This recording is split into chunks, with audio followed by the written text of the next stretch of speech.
And thank you, Mr. Koike, for being the moderator for this third session. Thank you to all of you. Thank you very much, Valérie. Hope you enjoyed this session from far away you are.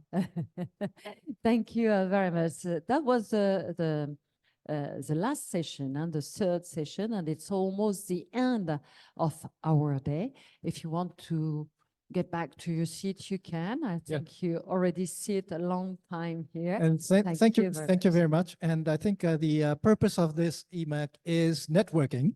Yeah. So I think this is a very very important and interesting topic. So maybe anyone who can, talk and, discuss, that's almost welcome.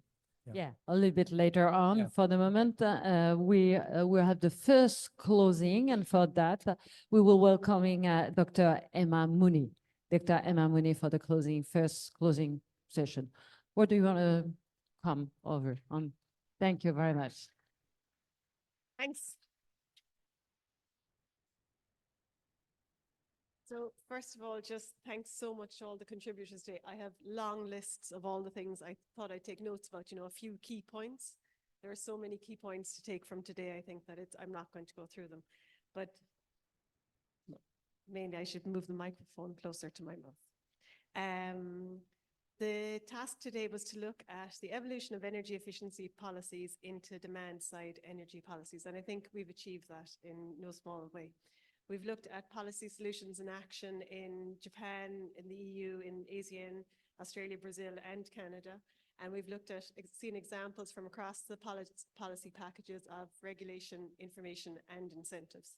And some of them have been amazing. And a particular highlight for me was when you mentioned Exergy, which I spent a long time looking at. So thanks for that, EDF. So while the task is large, when we look at the task that we talked about doubling the energy efficiency, and there are no silver bullets, and none of these are one solution that's going to solve it all. I think we can take some positive, we can take the positive from the stories that we've seen here today, and that there is a cause for hope. But I think one of the things that we really need to do when we look at decarbonization, we need to keep efficiency at the center of decarbonization. As was mentioned in the last panel, renewables, of course, are the decarbonized energy that we need, but we're turning to an electrified system. And if we don't also increase our efficiency, then we are not going to be able to maintain the systems. We're going to have to build more structures to get the energy to us. And it's really important that we keep efficiency at the key of our decarbonization.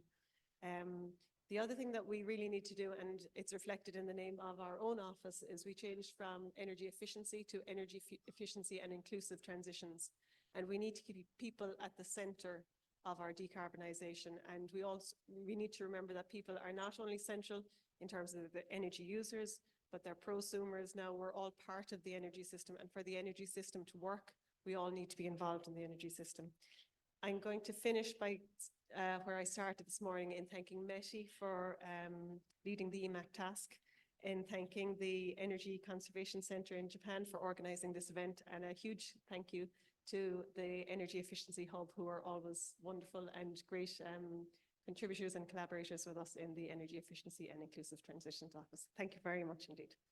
Thank you very much, Dr.